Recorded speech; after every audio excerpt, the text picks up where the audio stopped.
처음 신앙이 무엇인가 하는 것을 20대 초반에 깨달은 말씀이 있습니다.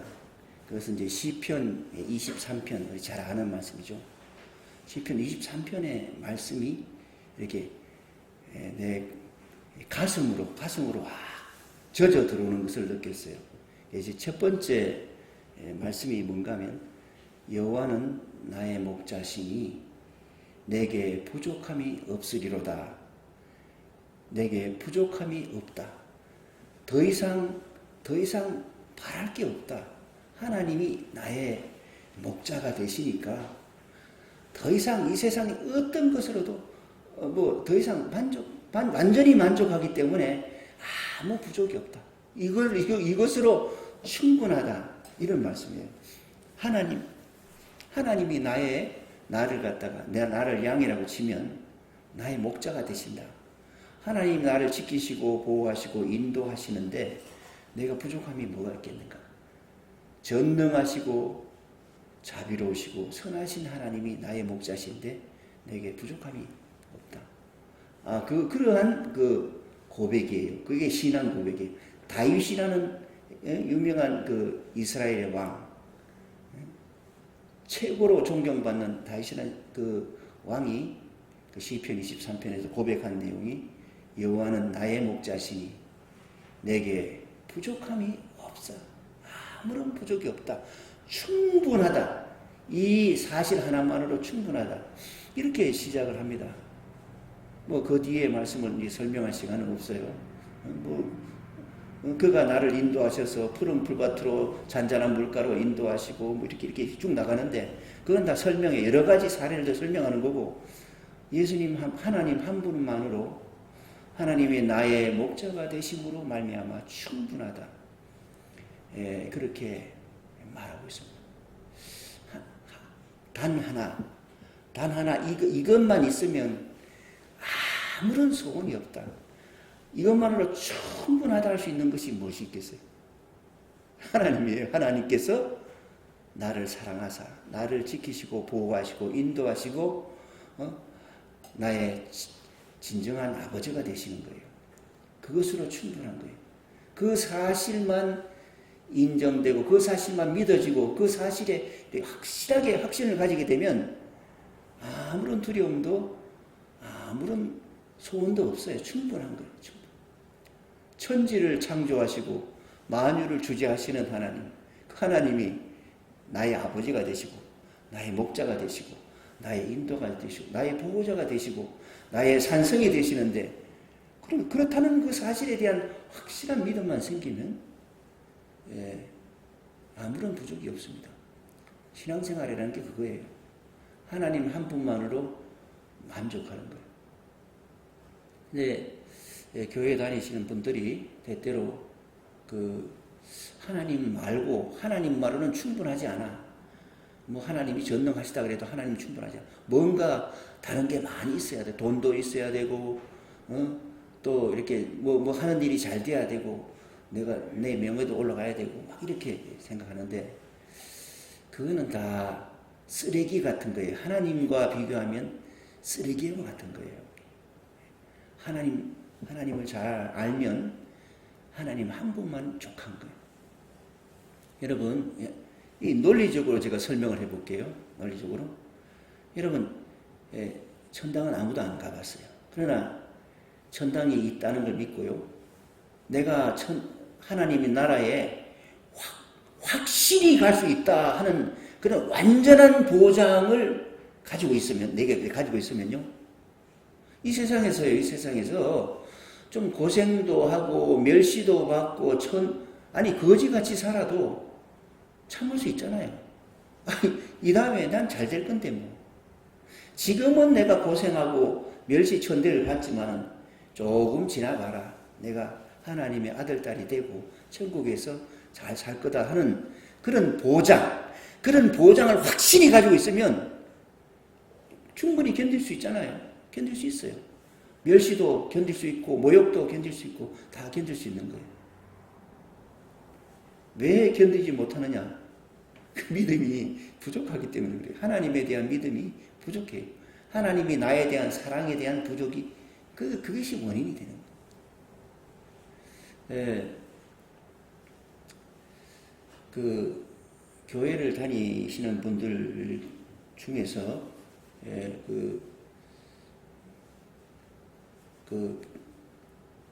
저한테 물어봐요. 누가 물어보더라고요. 목사님은 뭐 교회 다니면서 무엇을 가르치시고 뭘 바라십니까? 그래. 당연히 쉽게 한마디로 말하라면 뭐 설명하려면 많지만은 하나님 나라에 들어가는 거지. 천국에 가는 거지. 다른 말로 하면 영생을 얻는 것이지. 하나님의 자녀의 신분을 얻는 거지. 이 표현은 제가 다르지만 같은 내용입니다. 그러니까 이제 천국에 가는 거지 했더니 피식 말은 안 해. 그 말이 틀린 말 하니까 피식 하면서 에이 그렇게 표현을 하는 사람이 있더라고요. 도대체 그 사람이 뭘 추구하나 봤더니 자기는 하나님으로부터 계시를 받아서 다른 사람의 악기를 내다보는 예언을 하고 또 병을 고치고 또 뭔가 표적을 나타내서 우리 한국 교회에 저는 그렇게 생각합니다. 임파테이션이라는 게 있어요. 이게 손을 탁 밀어가지고 사람을 뒤로 넘어뜨리고 뒤에서 받아주고 그런 거 있어요. 그렇게 하면서 하나님의 능력이 나를 통해서 나타나서 이 사람이 뒤로 넘어졌다. 그렇게 설명하는데 어떤 목사님이 나보고 그런 그 집회에 가보자 그래요. 제가 따라가 봤어요. 그랬더니 그 목사님이 척 봤더니 뒤로 훅 넘어지고 뒤에서 받아주더라고. 그래서 내가 그런 집회에 대해서 어느 날 한 10년이 지난 후에 내가 다시 이야기했어요. 그랬더니 그 목사님이 하는 얘기가 그렇게 해서 100번을 넘어지면 뭐가 있는데 넘어졌어. 그래. 그럼 뭐가 있냐고. 뭐가 있냐고. 넘어졌다. 자기도 넘어져 봤대. 넘어지고 싶었대. 가서 뭔가 성령의 능력을 탁 받아가지고 넘어지고 싶었대. 마술하는 사람도 그렇게 합니다. 잘하는 사람요. 여러분, 마술은 사람 보면 믿을 수 없을 만큼 사람을 속여요. 우리가 보이는 이 전기라는 게 보이지 않잖아요. 여러분, 전기라는 게 철사가 줄고 있어도요. 그거 손대면 깜짝 놀라서 뒤로 넘어집니다. 그렇잖아요. 안 보여도. 그런 게 있어요. 그런 게. 그렇게 사람을 기묘하게 속여서 아무런 의미 없는 쪽으로 이렇게 몰고 가는 게 있어요. 저는 그렇게 생각해요. 예수를 믿는 그 목적이 무엇이냐? 하나님께 돌아가는 것이고 하나님의 자녀가 되는 것이고 하나님으로부터 영원한 생명을 얻는 거예요. 그게 본질이야, 본질. 그것 빼버리면 아무것도 아니야.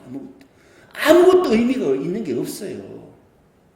이 세상에서 부자가 되는 것도 권력을 잡는 것도 이 세상의 명예를 얻는 것도 다 부질없는 짓이라고 그렇게 말을 많이 해도 그게 그렇게 목을 메고 수많은 목사 장로들이 거기 목을 메고 있는 사람들이 많아요. 참 안타까운 일입니다. 예, 오늘 제가 주보에 요절 하나 실어놨어요. 한번 읽어보고 말씀을 더 드리겠습니다. 첫 번째, 성경과 예수님에 대해서 말씀을 한번 보겠습니다.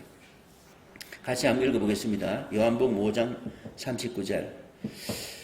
너희가 성경에서 영생을 얻는 줄 생각하고 성경을 상고하거니와 이 성경이 곧 내게 대하여 증거하는 곳이로다. 성경이 이렇게 되는데 성경을 읽는 자세가 필요해요. 성경에서 뭘 기대합니까? 성경을 읽을 때 기대하는 것은 여기서 영원한 생명, 하나님을 만나는 거예요. 하나님 말씀을 듣고 하나님 말씀을 통해서 내가 영원한 생명을 얻는 것. 이 기대를 가지고 쫓아가야 되는 거예요. 여러분, 생명이 절대적인 가치 있는 거예요. 사람에게 있어서 사는 것보다 더 귀한 게 어디 있어요? 근데 다 죽잖아요. 예, 죽음을 얻기 때문에, 그렇기 때문에 영원히 사는 영생을 우리가 기대하는 거예요. 하나님에게서 영생을 기대하는 거예요. 영원히 사는 것을 제외하고 의미 있는 게 없어요. 죽으면 다 무의미해지는 거예요. 뜻이 없어요. 권력도 재산도 땅떼기도 아무것도 의미가 없어진다고요. 살아야지. 사람이 자기 생명이 천하보다 귀하잖아요. 여러분 개인이 그렇지 않습니까? 온 천하가 다 내 거야. 거기에다가 등기부등본을 받았어. 그리고 내일 죽어. 그리고 내일 죽어라 그러면 여러분 내일 죽는 걸 선택하겠어요? 내일 죽고 등기부등본을 내 앞으로 옮기겠어요? 그런 사람이 있다면 정말 어리석은 사람이죠. 그러니까 이 세상에 있는 모든 것을 다 소유해도 자기 생명 하나만 못한 거예요. 자기 입장에서 보면 자기가 사는 게 중요한 거예요. 이게 구원이에요. 이게. 살아야죠. 그 소망을 내가 죽어도 이게 끝이 아니고 하나님 앞에 가게 될 것이고 심판이 있게 될 것이고 그 심판을 나는 통과해서 하나님의 나라에 들어갈 것이다. 그게 소망인 거예요. 그 소망을 가져야죠. 그 소망을.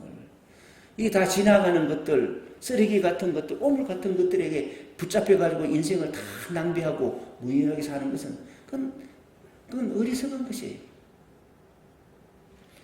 그러니까 영생을 바라면서 신앙생활을 해야 돼요. 영생을 바라면서. 그게 소망이에요. 소망. 다른 데서도 뭐 그런 얘기를 종종 합니다만은 제가 목사가 된 목적은요. 목사가 된 이유가 있어요. 목사가 된 이유는 사람들에게 불멸의 소망을 가르쳐줘야 되겠다.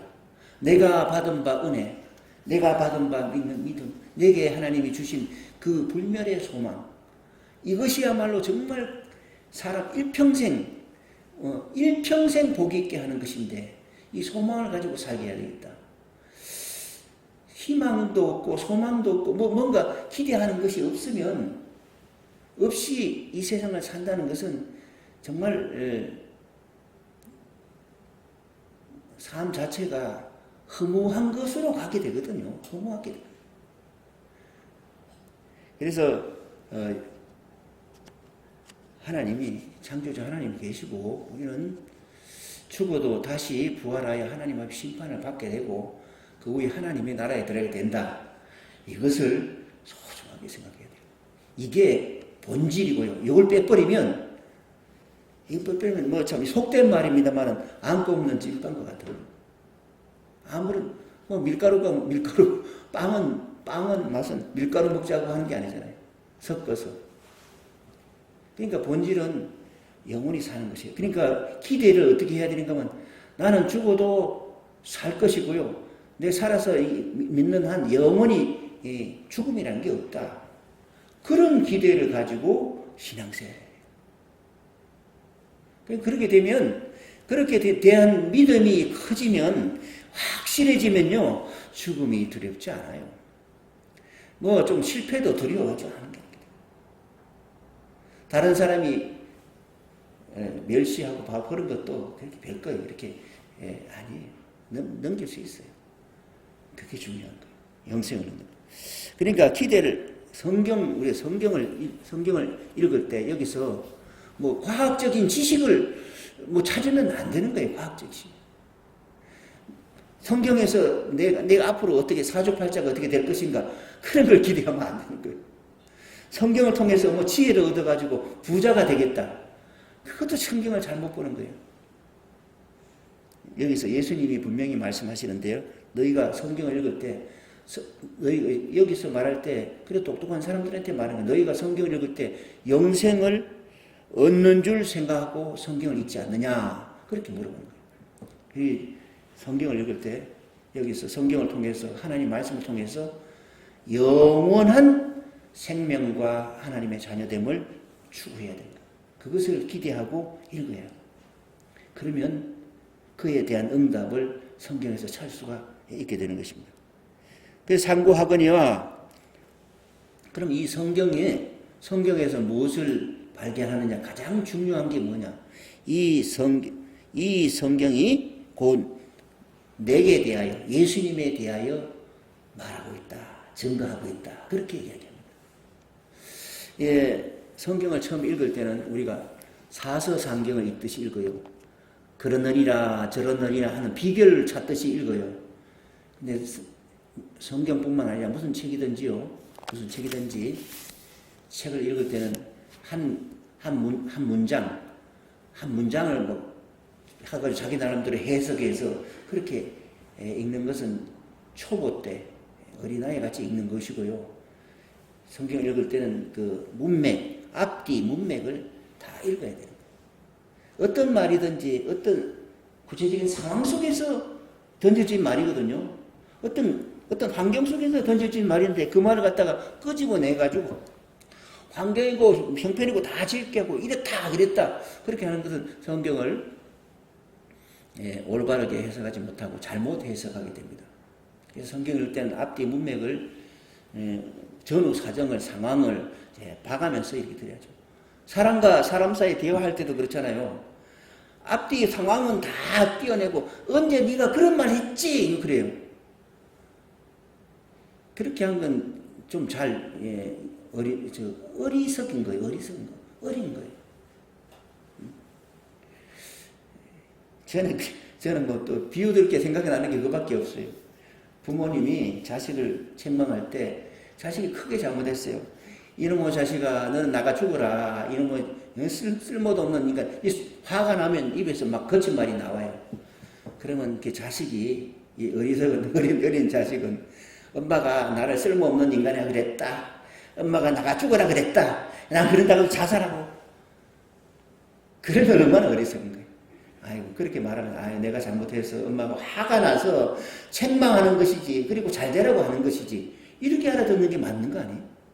그렇게 알아들어야죠. 그러니까 글자 말 꼬타리 가지고 이렇게 해석을 하면 어리석은 거예요. 앞뒤 상황과 문맥을 다 보면서 말을 드려야 돼요. 그 다음에 그렇게만 듣는 것보다 더 깊이 듣는 것은요. 어떤 책을 보면요. 책에 보면 저자가 있어요. 소설가는 소설은 소설가가 있고요. 시는 시인이 있잖아요. 시를 쓴 사람이 작자가 있잖아요. 그걸 읽으면서 그 문장하고 내용만 파악하는 게 아니라 더 잘 읽게 되는 것은 그렇게 쓴 저자와 인격적인 만남을 가지는 거예요. 쓴 사람이 어떤 생각과 어떤 감정과 어떤 의지를 가지고 이 글을 썼나 요걸 파악하면 사람을 만나는 거예요. 저자를 만나는 거예요. 작품을 통해서 시든 소설이든 간에 저자가 어떤 마음을 가지고 어떤 기분으로 어떤 생각으로 어떤 삶의 의지를 가지고 썼는가 뭘 말하고 싶은가 이렇게 만나야지 저자를 만나는 거예요. 그러니까 책을 볼 때 글자를 만나는 게 아니라 글을 통해서 이 책을 쓴 사람을 만나야 됩니다. 이 성경을 이제 계속 읽다 보면 성경을 많이 읽다 보면요 저자를 만나는 거예요. 여러분 베드로전서 읽으면 베드로를 만나요. 만나야죠. 그 글자 한 말 무슨 말 했다 그게 아니라 베드로전서는 뭐 수십 번 수백 번 읽어보세요. 그러면 베드로의 기분을 알아요. 아, 베드로가 베드로전서 읽을 땐 베드로가 이런 기분으로 이렇게 건면하고 있구나. 이런 감정이 느껴지는 거예요. 그렇게 읽어야죠. 그게 잘 읽는 거예요. 그래서 성경에는 저자가 다 있어요. 쓴 사람이 있다고. 사람이 쓴 거예요. 하나님께서 성령의 영감을 통해서 사람의 그 인격을 채용해서 그 사람이 쓰게 한 거예요. 그래서 그 책을 보기에는 책을 쓴 저자가 있고요. 이게 이제 우리가 누가복음이 있습니다. 누가가 이 복음서를 쓸 때 다른 사람, 예수님을 따라다니는 사람들이 이야기도 듣고 이것저것 자료를 모아가지고 차례차례 해가면서 이제 쓴 게 누가복음이에요. 그러면 누가라는 사람의 그 의도도 깊이 읽어보면 누가라는 사람을 만나게 되고요. 누가의 의도도 보이고요. 누가가 말하는 본 예수님도 만나게 되는 거예요. 그러니까 성경을 읽어서 깊이 있게 읽게 되면 성경에서 예수님을 만나게 되고요. 예수님을 만난 다음에 그 다음에 예수님을 통해서 하나님을 만나는 거예요. 인격적으로.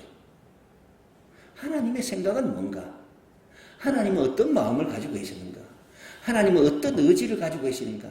하나님의 계획은 뭔가? 이걸 보는 거예요. 우리가 예수님을 만나면 예수님을 통해서 하나님이 어떤 분인가를 아는 거예요. 그게 예수님이에요. 세상에 오신 하나님의 아들 예수님이에요. 그래서 이 성경이 예수님이 하지만 성경이 곧 내게 대하여 증거하는 것이다. 구약 성경은 오실 예수님, 앞으로 하나님께서 사람을 구원하기 위해 앞으로 내가 구세주를 보낼 텐데 그 가문은 어느 가문에서 보낼 건가? 아브라함의 후손에게서 보낸다. 너의 후손을 통해서. 그리고 아브라함 후손이 많잖아요. 그 중에서 어느 가문? 다윗 가문을 통해서 보내겠다. 어디서 탄생할 것인가? 아, 저기 베들레헴에서 탄생할 것이다. 아니 그런 예언이 성경에 줄줄줄줄이 엮여져서 나오는 거예요. 그리고 그러면 어떻게 태어날 건데? 성령으로 처녀의 몸에서 잉태할 것이다. 그 마리아의 몸에 태어났잖아요. 너희가 영원한 생명을 얻기 위하여 성경을 보는데 이 성경은 곧 나에게 대하여 증거한다. 내가 올 예수, 구약 성경은 오실 예수님에 대하여 수없이 예언하고 있고 가르쳐주고 있고, 신약은 오신 예수님, 그리고 다시 재림하여 오실 예수님에 대하여 증거하고 있다. 성경을 전체를 보는 그 구조가 그런 거예요. 그래서 예수님을 만나야 되는 거예요. 예수님을 만나는데 예수님을 만나고 예수님을 만나게 되면 예수님의 생각과 감정과 이런 걸 좀 더 잘 알게 되잖아요. 그래서 아는 거예요. 그래서 알다 보면 예수님을 통해서 하나님은 어떤 분인가를 알게 되고요. 그래서 그 하나님이 사람에 대한 생각과 감정과 의지가 무엇인지를 알게 되는데 가장 중요한 그 계시가 십자가예요. 십자가. 내가 너희를 위하여, 너희를 대신하여, 너희가 받아야 할 형벌이 있다면 내가 대신 짊어지고, 너희가 잘못한 거 있으면 내가 다 용서하고, 가슴에 안고 다 용서하고, 기억도 하지 않겠다. 이게 하나님의 마음이거든요. 이렇게 예수님을 만나고, 예수님을 통해서 하나님을 만나고요. 그렇게 하나님을 만나는 가운데서 내 마음속에 느껴지는 거룩한 영, 하나님의 영을 알게 되는 거예요. 내 영은 좀 세속적인데 하나님의 영은 거룩해요. 그러니까 성령의 역사를 알게 되고요. 하나님의 마음도 알게 되고 예수님 마음도 알게 되고 이렇게 만나는 것입니다. 그래서 예수님이 요한복음에 여기 말씀에 너희가 성경 읽을 때 의도는 목적은 영원한 생명을 기대하면서 봐라. 하나님께서 기대할 게 그래 기껏 해야 돈 좀 벌자고 그런 기대를 가지고 성경을 보면 되겠냐? 영생을 기대해라. 두 번째로 성경을 잘 읽어보면 나에 대해서 증거하고 있다. 구약 성경은 오실 예수님, 신약은 오신 예수님, 이 복음서는 오신 예수님에 대해 말씀하잖아요. 요한계시록 쪽으로 가게 되면 다시 재림하여 오실 예수님에 대해서 말씀하고 있어요. 최후의 심판과 종말에 대해서 말씀하고 있는 거예요. 예수님에 대해서 증거하는 거예요. 이렇게 성경을 봐야 되는데 한국교회에 수많은 교회 지도자들조차도 그 이단들이 다 그런 사람들. 이단들은 뭔가 하면 글자 한 줄 가지고 봐라 성경 몇 장 몇 절에 뭐가 돼 있다 그거 가지고 또 요쪽에는 이렇게 돼 있다. 앞뒤 상황과 문맥을 전혀 고려하지 않고 예수님의 마음과 기본적인 의도와 하나님의 마음을 고려하지 않고 그냥 글자 그 한 문장 가지고 그냥 신앙 막 이렇게 막 주장을 하는 거예요. 오만한 거죠. 오만한 거. 그렇게 해서 수많은 이단들이 생깁니다. 저는 제가 저기 이제 여기 와서 보니까 서울에 살다가 여기 와 보니까 여기에 그 편협된 오만한 사람들이 엄청나게 많아서 그 이단들이 많더라고요. 근데 잘못 가르치는 거죠. 어리석게 가르친 거예요.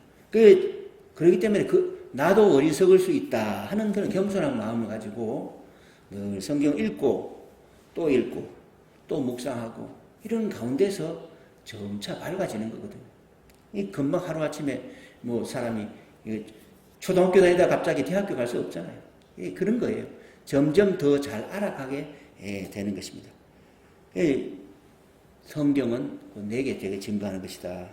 그래서 우리가 이제 누가복음을 보지만은 누가복음에 지금 읽고 있는 부분은 그래요.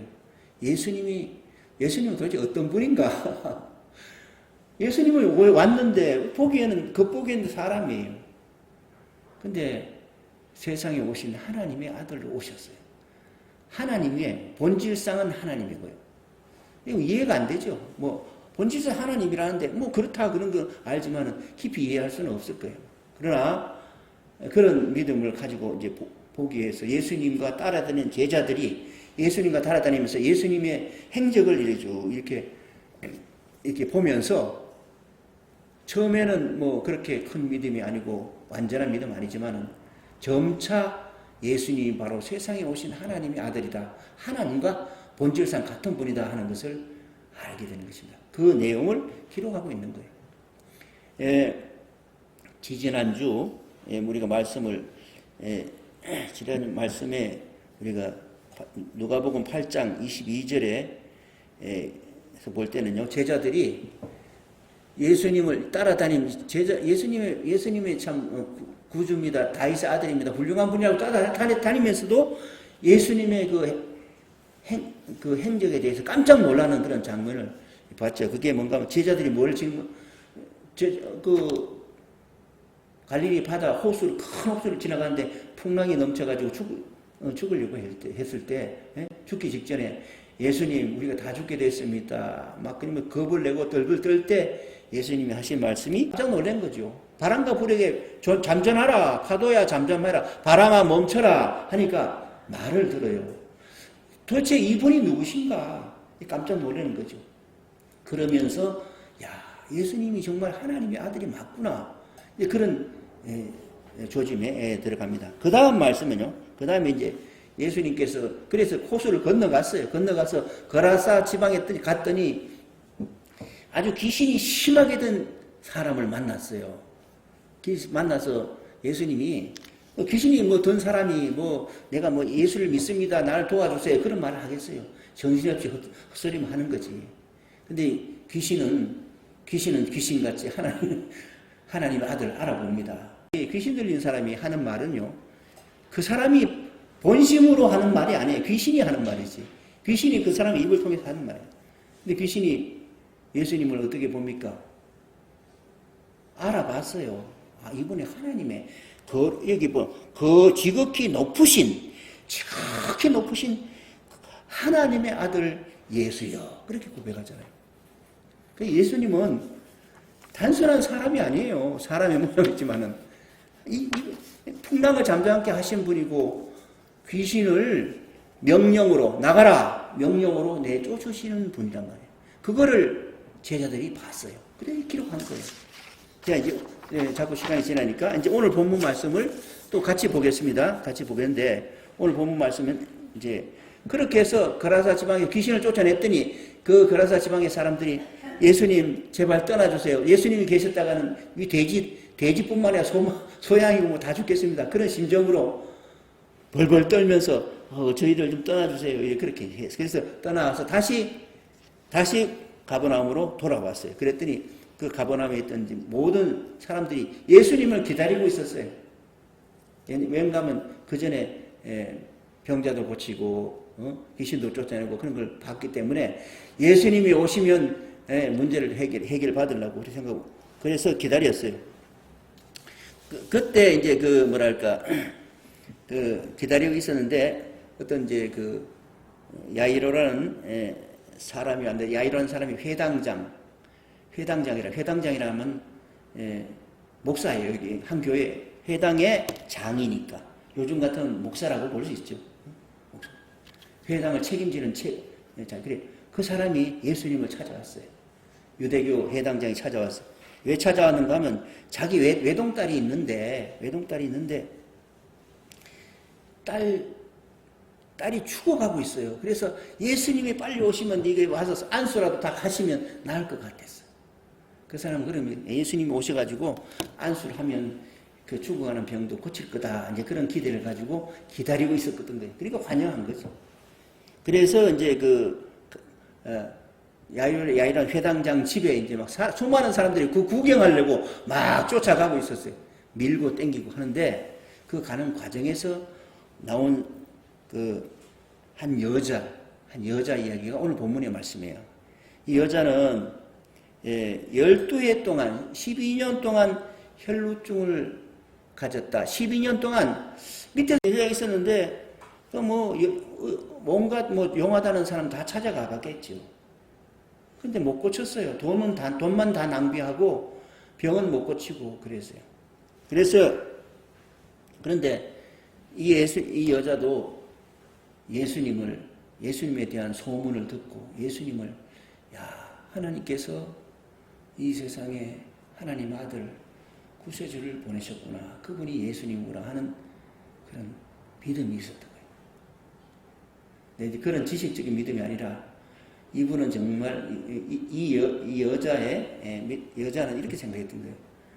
저분은 하나님의 아들이니까 저분에게는 능력이 꽉 차 있으니까 저분의 옷깃만 스쳐도 옷자락만 잡아도 내게 전기가 쫙 통하듯이 해서 병이 고쳐질 거다. 그렇게 믿었어요. 그러니까 예수님의 기본적인 건 똑같은 거예요. 예수님을 믿었던 거예요. 예수님이 하나님, 사람이 아니라 하나님이라고 믿은 거예요. 이 하나님에게 옷자락이라도 딱 붙잡고 내게 전기 통해서 연결되면 내 병이 낫겠다. 왜냐? 저분은 하나님이시니까. 그런 믿음을 가졌어요. 그리고 예수님이 오시니까 수많은 사람들이 쫓아오는데 이 여자가 자기 병을 고치려고 뒤에서 막 들어가지고 사람을 비집고 들어가가지고 예수님 옷자락을 탁 잡았는데 잡는 순간 45절부터 보겠습니다. 예수께서 물으셨다. 내게 손을 댄 사람이 누구냐? 사람들이 모두 부인하는데 베드로가 말하였다. 선생님, 무리가 선생님을 에워싸서 밀치고 있습니다. 그러자 예수께서 말씀하셨다. 누군가가 내게 손을 댔다. 나는 내게서 능력이 빠져나간 것을 알고 있다. 그 여자는 더 이상 숨길 수가 없음을 알고서 떨면서 나와 예수께 엎드려서 그에게 손을 댄 이유와 곧 낫게 된 경위를 모든 백성 앞에서 알렸다. 그러자 예수께서 그 여자에게 말씀하셨다. 딸아, 내 믿음이 너를 구원하였다. 평안히 가거라. 수많은 사람이 밀고 밀치고 하는 과정 속에 있잖아요. 근데 예수님이 뜬금없이 누가 내 옷자락을 잡았다 이렇게 말하는 거예요. 서로 밀고 밀리니까 당연히 한두 사람만 그렇게 부딪혔겠어요? 상황을 볼 때. 근데 특별히 그렇게 말씀하니까 그 수제자 베드로가 예수님, 그게 무슨 말씀입니까? 예수님, 우리 모두가 선생님을 에워싸서 밀치고 있는데, 뭐, 특별히 뭐, 만졌다고, 뭐, 그런 말씀 하십니까? 그러는 거예요. 그랬어요. 베드로는 그럴 수가 없지요? 그런데 예수님 끄떡하지 않고, 누군가 내 손댔다. 이건 의도를 가지고 확실히 만진 사람이 있다. 그냥 밀려가지고 부딪힌 게 아니라, 의도를 가지고. 그런 사람이 있다. 그런 거예요. 그러니까, 이 병이 난 여자가 숨길 수가 없는 거예요. 이거는 예수님이 다 아시는구나. 그렇게 생각해가지고 숨길 수가 없어가지고 자기가 나와서 고백을 하는 거예요. 내가 12해 동안 12년 동안 안고 치료하려고 했지만 나을 수 없었습니다.